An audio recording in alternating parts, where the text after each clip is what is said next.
Boa noite, pessoal. Começando mais uma live de quartas, o nosso espaço virtual do Centro Espírita Nair Montes de Castro, o nosso celeiro de luz.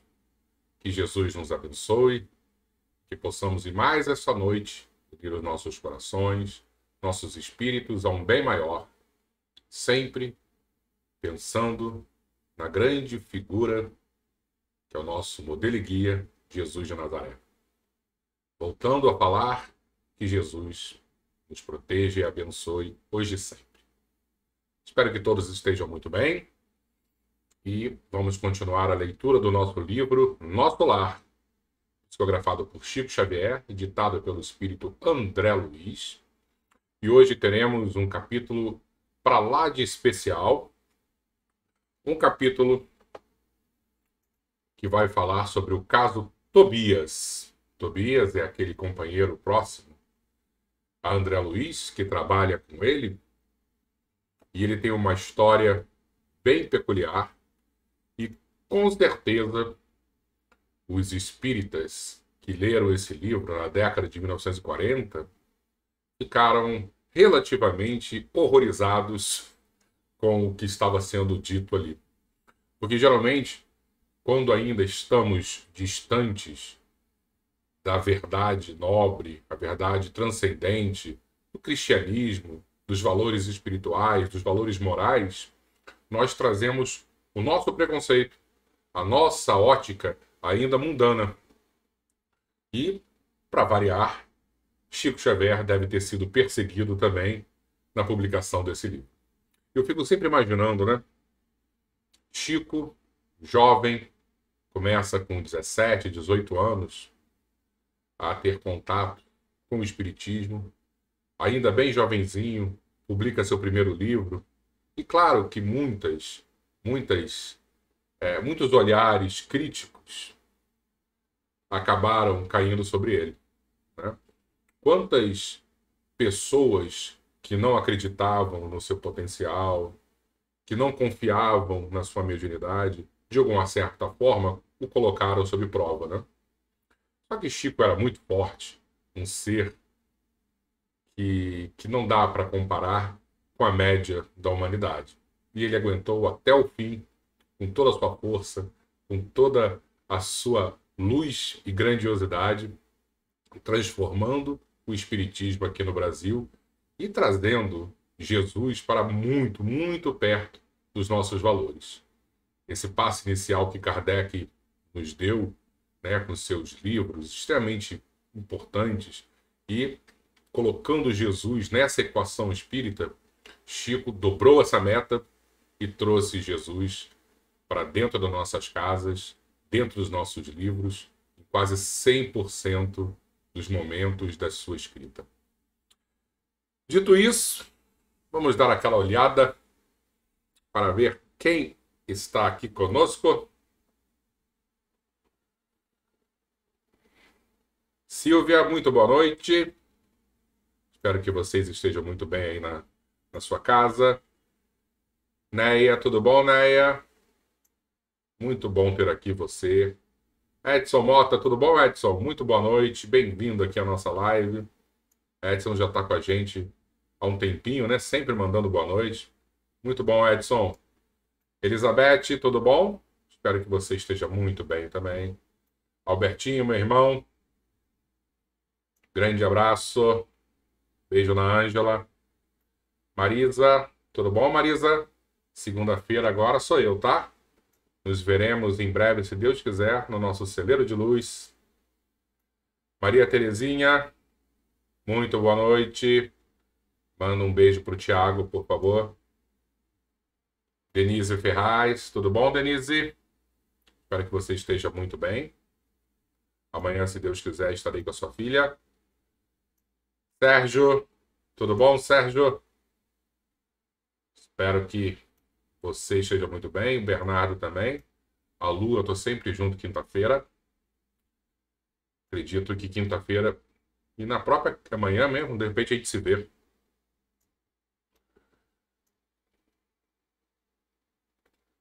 Lúcia Regina, tudo bom, Lúcia? Muito boa noite.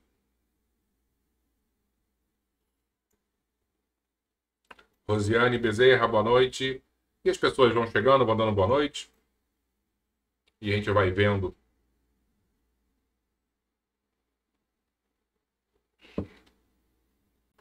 Em breve, mais pessoas chegando aqui, se Deus quiser.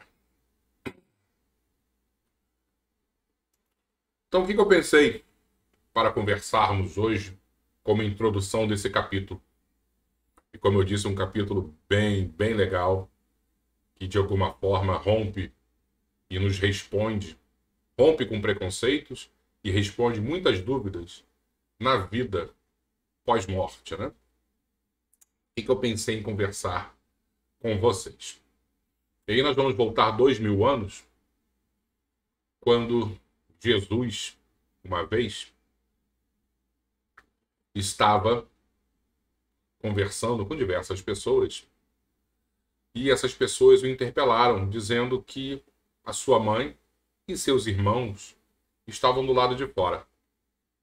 Sim, irmãos mesmo, tá? Existe uma discussão se Jesus tinha ou não irmão. Eu até estava conversando com meu filho hoje, à mesa do jantar, sobre isso, que ele estuda numa escola católica, e ele estava dizendo que o professor dele havia dito que Jesus provavelmente não tinha irmão. É uma discussão que é até interessante de se ter, mas eu acredito que tivesse irmãos, principalmente porque José, seu pai, já era uma pessoa mais velha quando casou com Maria, provavelmente já era o segundo, terceiro casamento dele. Então, voltando a usar essa palavra, muito provavelmente, ele devia ter filhos do seu primeiro ou do segundo casamento. Tá? E não que Maria também não pudesse ter filho depois, mas eu acredito que não fosse essa a ideia. A ideia seria mais que Jesus fosse filho de José e Maria, mas que José, num primeiro casamento, tivesse outros filhos. E por que não com Maria? Porque quando ao pé da cruz Jesus chega para João e pede para que ele cuide da sua mãe, Maria de Nazaré, como a mãe dele, e ele fala assim, ó, aqui está a sua mãe, e fala para a mãe, aqui está seu filho.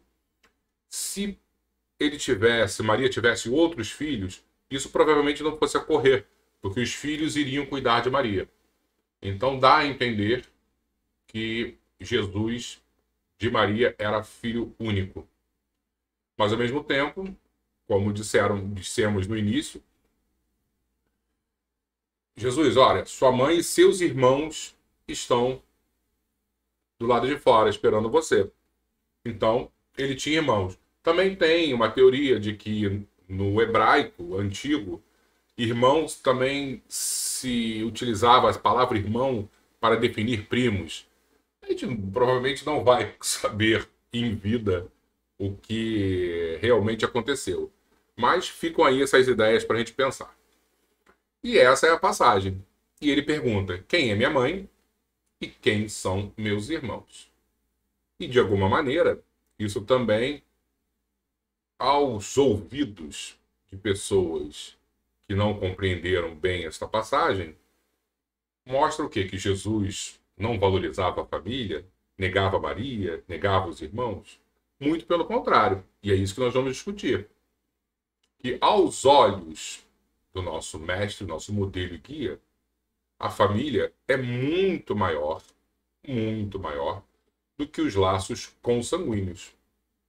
A família tem uma tradução, uma expressão espiritual, fraternal, onde todos somos filhos de um mesmo pai e que acaba rompendo a barreira do sangue, a barreira da genética propriamente, a barreira da carne.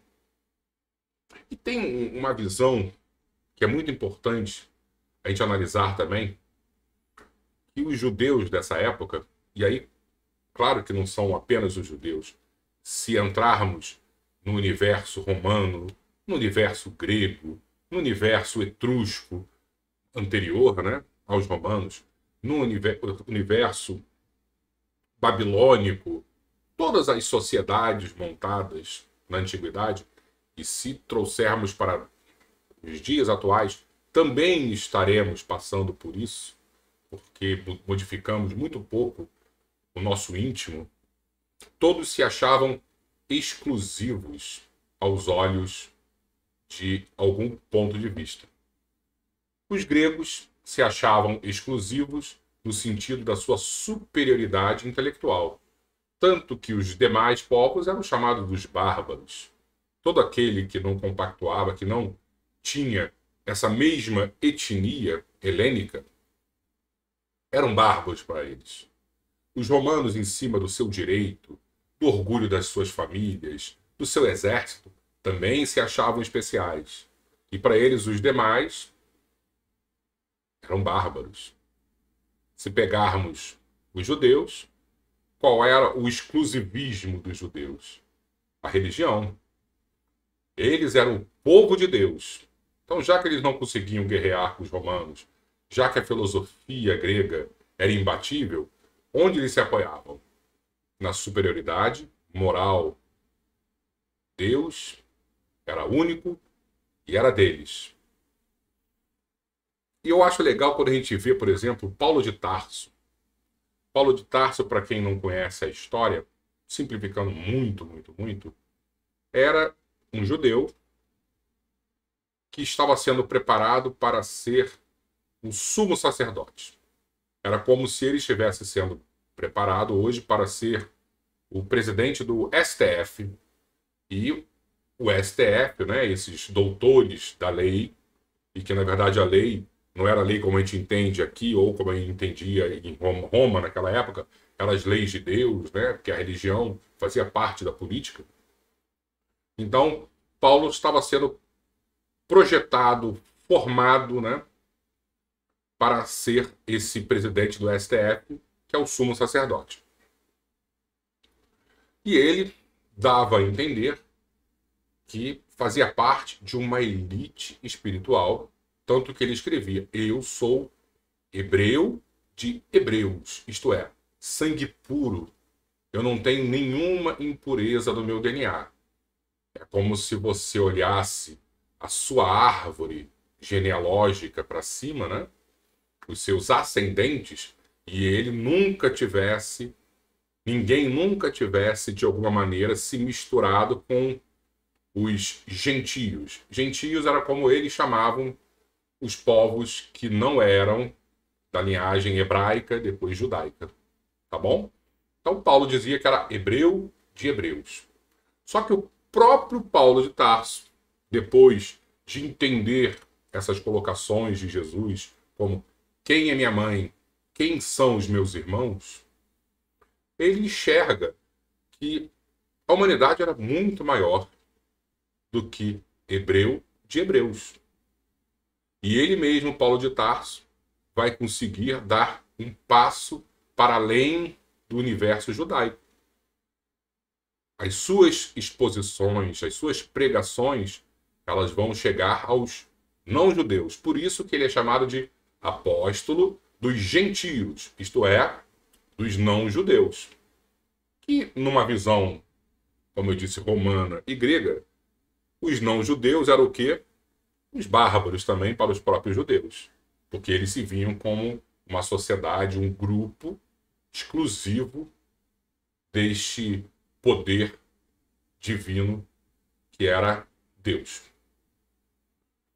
E aí, quando a gente enxerga essa ruptura com esses valores, e aos olhos do Espiritismo, 2000 anos depois, nós conseguimos também compreender que, além de todos nós sermos irmãos, porque somos filhos de um mesmo Pai, onde Jesus deixa muito claro, onde aquela senhorinha que está deitada no chão, sofrendo, abandonada na mendicância, ela também pode ser minha mãe.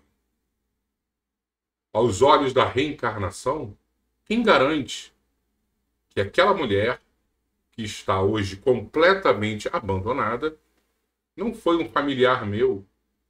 Por isso que Jesus pergunta: quem é a minha mãe?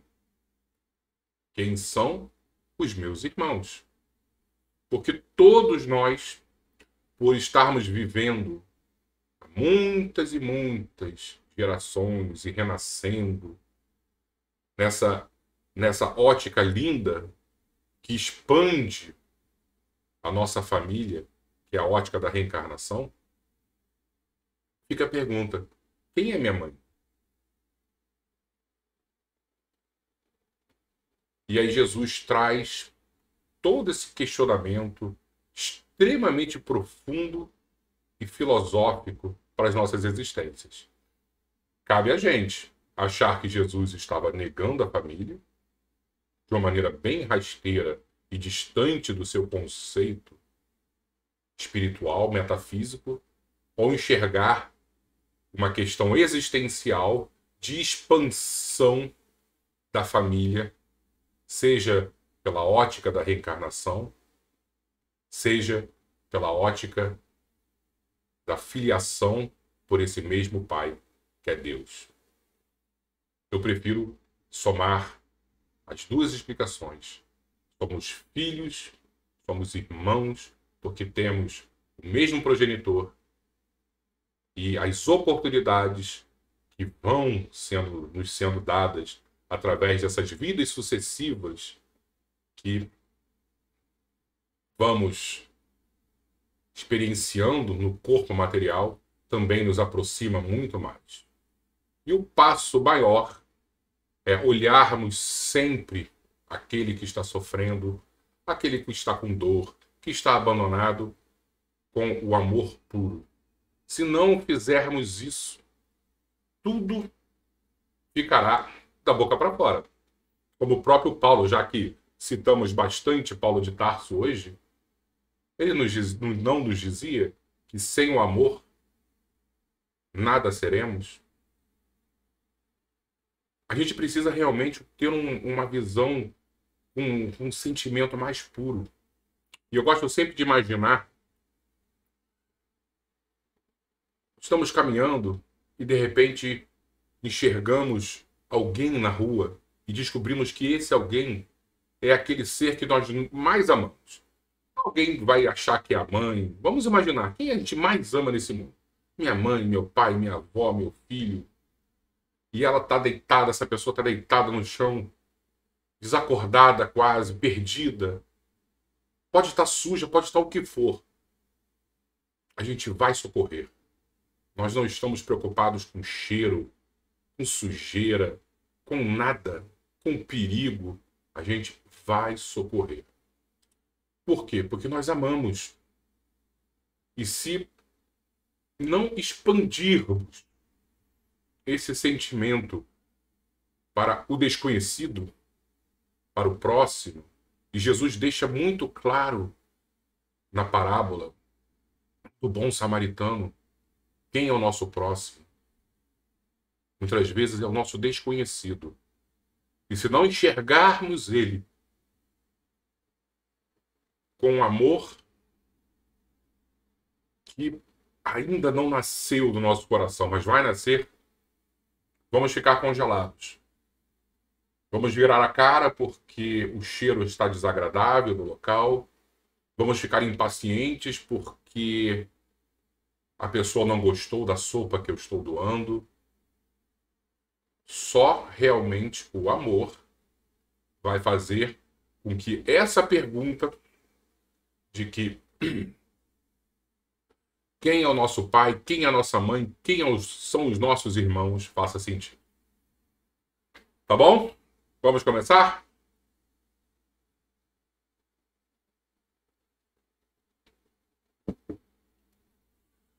Então vamos buscar o nosso livro aqui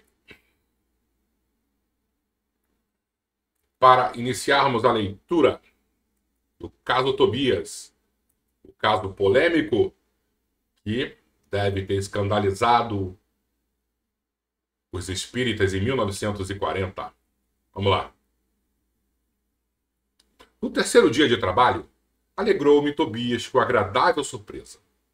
Indo do serviço, ao entardecer, de vez que outros se incumbiram da assistência noturna, fui fraternalmente levado à residência dele, onde me aguardavam belos momentos de alegria e aprendizado. Você sai do serviço, aí você vai com o amigo até a casa dele, conhecer a família, ver a natureza, o jardim, coisas que a gente consegue imaginar a alegria, até porque muitas das vezes fazemos isso aqui também. Logo de entrada, apresentou-me duas senhoras, uma já idosa e outra bordejando a madureza. Esclareceu que esta era sua esposa e aquela irmã. Luciana e Hilda, afáveis e delicadas, primaram em gentilezas.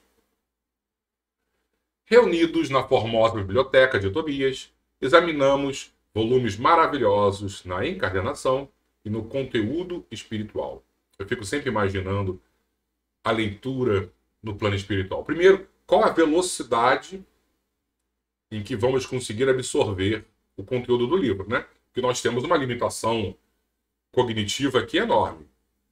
Você pega, primeiro você tem que enxergar as letras, depois ler, depois processar o conteúdo sem o corpo denso material. Como deve ser essa velocidade? Deve ser diferente.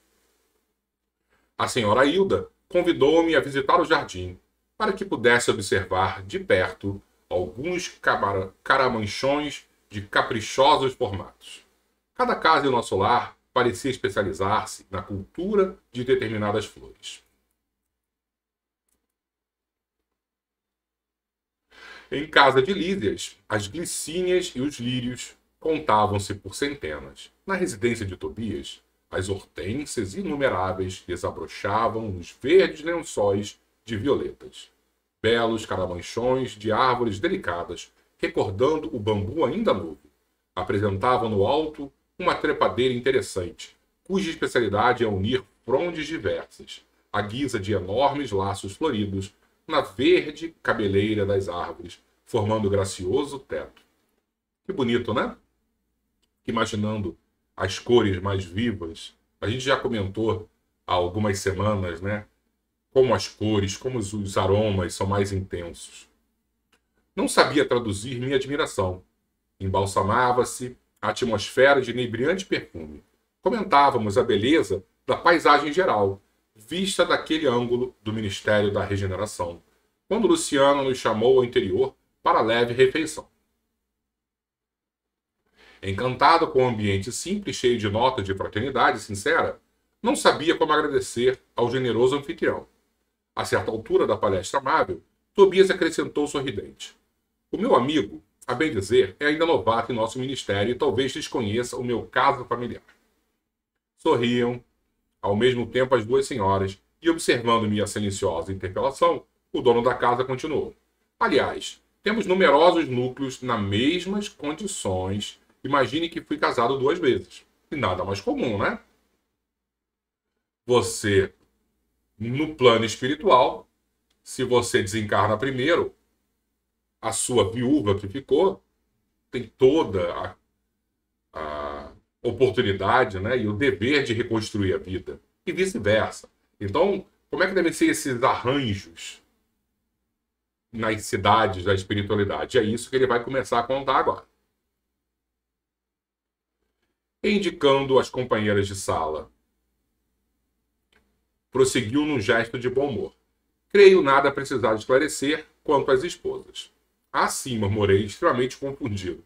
"Quer dizer que as senhoras Hilda e Luciana compartilharam das suas experiências na Terra?" André Luiz deve ter ficado meio que chocado, né? Até porque, claro que a gente não vai dar spoiler do final do livro, ele não estava preparado, porque o seu coração ainda era um coração focado: quem é minha esposa e quem são meus filhos? Para ele tinha uma esposa, para ele era pai dos filhos, né? É aquela visão da... Como a gente falou também dos povos, do exclusivismo. Eu sou exclusivo. Ninguém pode me substituir. E a vida vai nos provar que todos podemos ser substituídos. "Isso mesmo", respondeu tranquilo. Nesse ínterim, a senhora Hilda tomou a palavra, dirigindo-se a mim: "Desculpe o nosso Tobias, irmão André. Ele sempre disposto a falar do passado, quando nos encontramos com alguma visita de recém-chegados da Terra." "Pois não será motivo de júbilo", aduziu Tobias bem-humorado. "Vencer o monte do ciúme inferior conquistando pelo menos alguma expressão de fraternidade real? Eu vou voltar a ler essa, porque eu li com a entonação errada, tá? Pois não será motivo de júbilo, aduziu Tobias, bem-humorado, vencer o monstro do ciúme inferior, conquistando pelo menos alguma expressão de fraternidade real? Ele está dizendo, ó, aqui, ó, é muito jubiloso, é muito gratificante a gente vencer esse monstro do ciúme. André Luiz já estava sendo preparado. De fato, objetei, o problema interessa profundamente a todos nós. Há milhões de pessoas nos círculos do planeta em estado de segundas núpcias. Como resolver tão alta questão afetiva, considerando a espiritualidade eterna? Sabemos que a morte do corpo apenas transforma sem destruir. Os laços da alma prosseguem através do infinito. Como proceder? Condenar o homem ou a mulher que se casaram mais de uma vez? Encontraríamos, porém, milhões de criaturas nessas condições. Muitas vezes, já lembrei, com interesse, a passagem evangélica em que o Mestre nos promete a vida dos anjos, quando se referiu ao casamento da eternidade. Forçoso é reconhecer, todavia, com toda a nossa veneração ao Senhor, atalhou o anfitrião bondoso, que ainda não nos achamos na esfera dos anjos, e sim dos homens desencarnados. Mas como solucionar aqui semelhante situação? Perguntei. Tobias sorriu e considerou. Muito simplesmente. Reconhecemos que entre o irracional e o homem há enorme série gradativa de posições. Entre os animais, por exemplo, e o homem, nós temos aí muita coisa acontecendo. Assim também entre nós, outros, nós homens, ditos racionais, o caminho até o anjo representa imensa distância a percorrer. Ora, como podemos aspirar à companhia de seres angélicos se ainda não somos nem mesmo fraternos uns com os outros? Como a gente vai conseguir vislumbrar a angelitude, esse desprendimento, se nós não conseguimos olhar para ninguém com essa visão mais espiritualizada, de família universal, com esse exclusivismo? Isso é muito importante. Claro que existem caminheiros de ânimo forte, que se revelam superiores a todos os obstáculos da cena, por supremo esforço da vontade. Mas a maioria não prescinde de pontes ou do socorro de guardiães caridosos. Em vista dessa verdade, os casos dessa natureza são resolvidos nos alicerces da fraternidade legítima, reconhecendo-se que o verdadeiro casamento é de almas e essa união ninguém poderá quebrantar. Nesse instante, Luciana, que se mantinha silenciosa, interveio acrescentando. Convém explicar, todavia, que tudo isso, felicidade e compreensão, devemos ao espírito de amor e renúncia de nossa Hilda. A senhora Tobias, no entanto, demonstrando humildade digna, acentuou. Calem-se, nada de qualidade que não possuo. Buscarei sumariar nossa história, a fim de que nosso hóspede conheça meu doloroso aprendizado. E continuou, depois de fixar um gesto de narradora amável. Tobias e eu nos casamos na Terra, quando ainda muito jovens, em obediência a sagradas afinidades espirituais. Creio desnecessário descrever a felicidade de duas almas que se unem e amam verdadeiramente no matrimônio. A morte, porém, que parecia enciumada de nossa aventura, subtraiu-me do mundo por ocasião do nascimento do segundo filhinho. Nosso tormento foi, então, indescritível.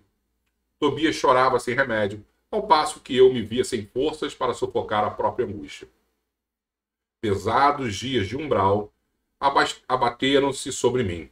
Não tive remédio senão continuar agarrado ao marido e ao casal de filhinhos, surda a todo o esclarecimento que os amigos espirituais me enviaram por intuição. Aqui já é importante a gente fazer uma pequena pausa, muito breve, para entender. Ela diz que vivenciou o umbral dentro da própria residência material. E quando a gente fica imaginando um umbral, vem à nossa cabeça o filme Nosso Lar, André Luiz deitado na lama, sofrendo durante vários anos. E o que ela está dizendo que foi o umbral dela? Não aceitar a desencarnação e continuar no lar físico, sofrendo, de alguma maneira, sem abrir a alma para as intuições dos amigos da espiritualidade maior que queriam convencê-la a aceitar os desígnios divinos. Foi a negação de Deus. Entende que ela não estava tomando chicotada, não estava no fogo do inferno? O umbral para ela era estar dentro de lá, mas sem aceitar a nova fase da vida dela. Queria lutar como a galinha ao lado dos pintainhos, dos pintinhos, deve ser.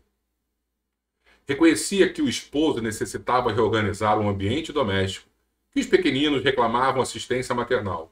Tornava-se a situação francamente insuportável. Minha cunhada solteira não tolerava as crianças e a cozinheira apenas fingia dedicação. Duas amas jovens pautavam toda a conduta pessoal pela insensatez. Não pôde Tobias adiar a solução justa e, decorrido um ano da nova situação, desposou Luciana, contrariando meus caprichos. Ah, se soubesse como me revoltei. Semelhava-me a uma loba ferida. Minha ignorância deu até para lutar com a pobrezinha, tentando aniquilá-la.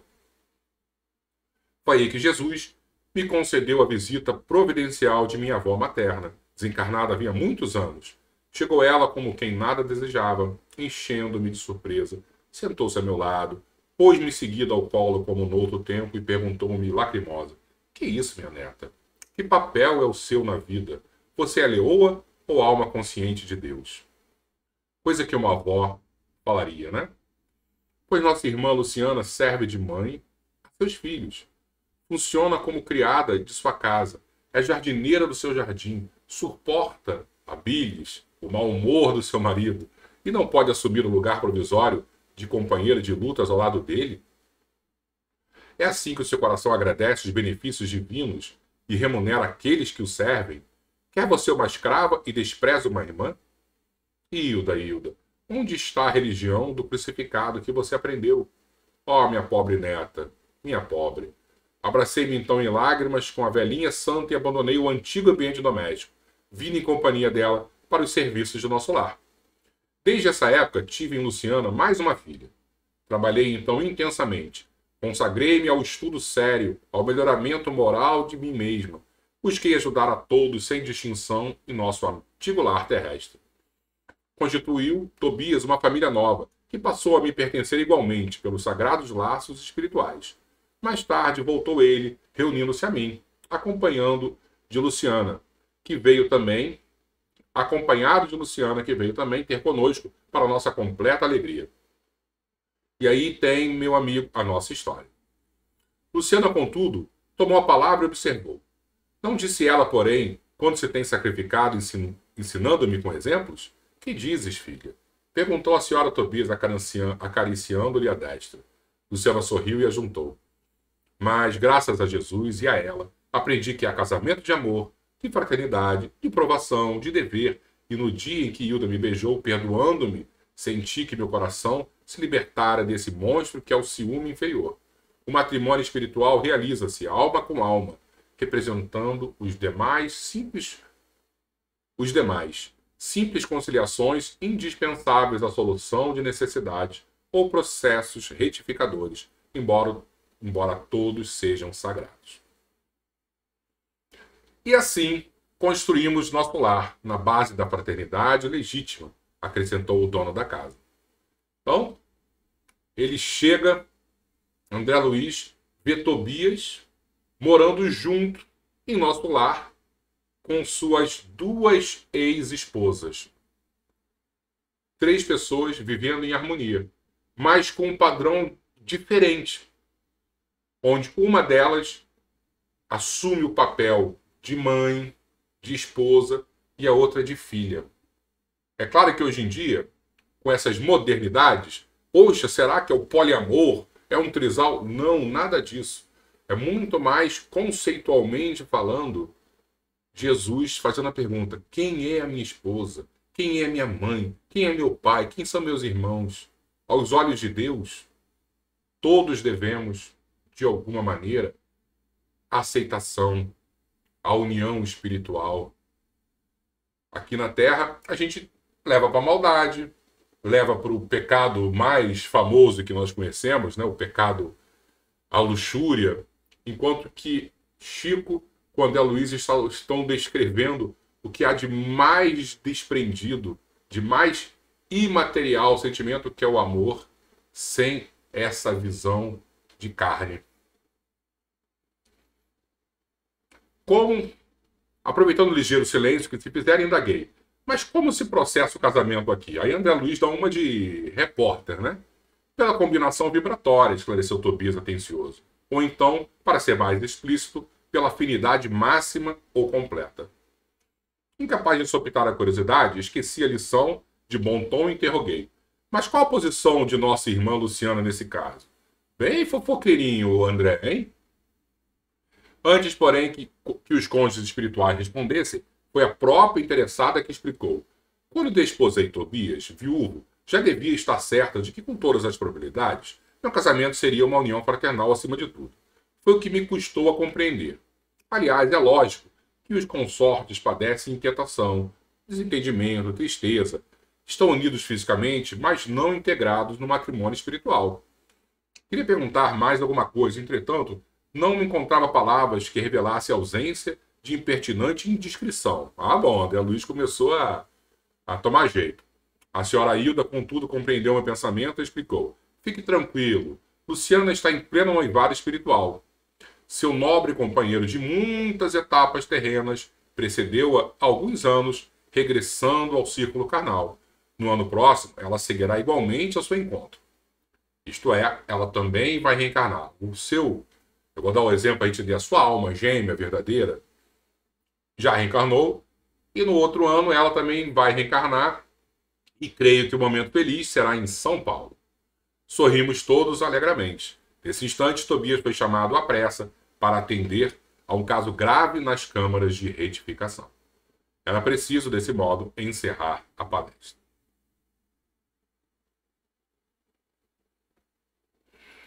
Semana que vem, então, vamos falar sobre o capítulo 39, Ouvindo a Senhora Laura. Espero que vocês tenham gostado desse capítulo.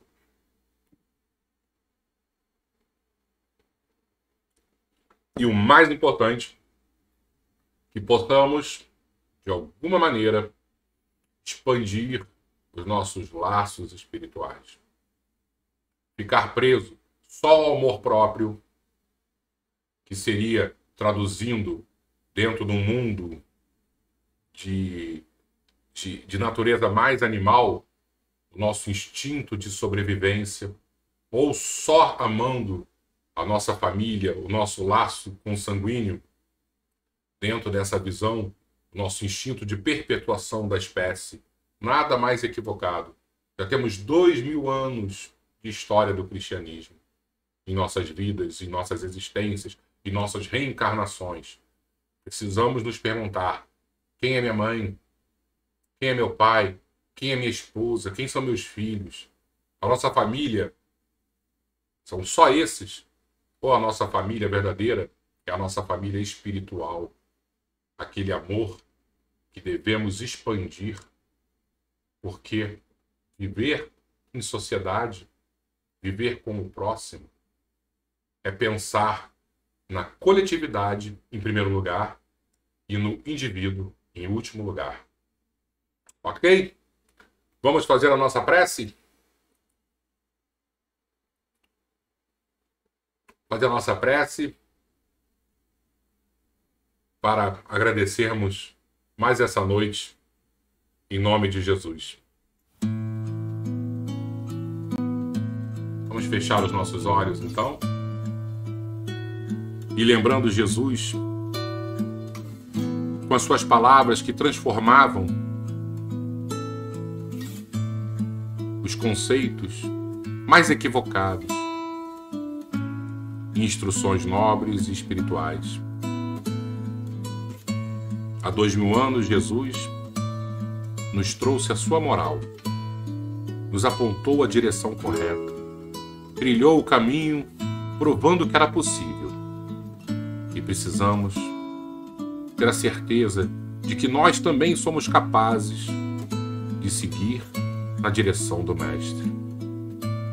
Olhar o irmão caído como o filho amado que necessita ser acolhido, ouvir de boa vontade aquele que se aproxima, perdido, sem direção, esticar a mão, sem nenhum tipo de preconceito, aquele que muito provavelmente a sociedade ignora, abandona, e justamente ignora e abandona porque não o percebe sendo pertencente da mesma família espiritual. O que nós necessitamos hoje, Senhor, é essa nova visão de mundo, onde o próximo, aquele que está deitado, desacordado, ferido, é o nosso irmão. E lembrar principalmente da sua doce palavra, quando nos disse que ao acolher qualquer um que se encontrar abandonado, estaremos não apenas acolhendo ao próximo, mas a Ti mesmo, Senhor.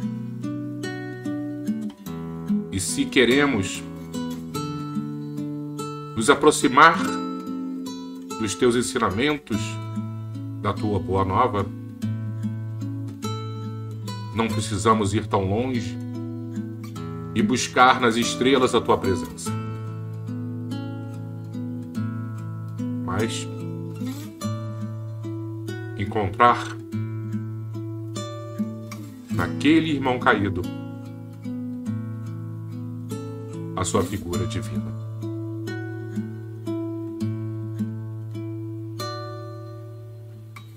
Que Jesus nos abençoe.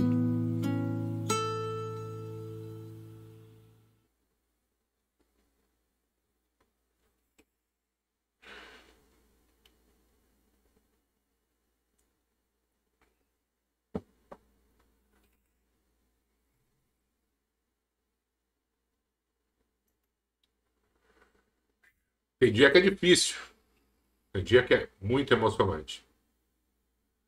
Obrigado a todos. Que Jesus nos abençoe e que possamos, semana que vem, estarmos juntos novamente. Muito obrigado, pessoal. Fiquemos com o nosso mestre, hoje e sempre. Boa noite.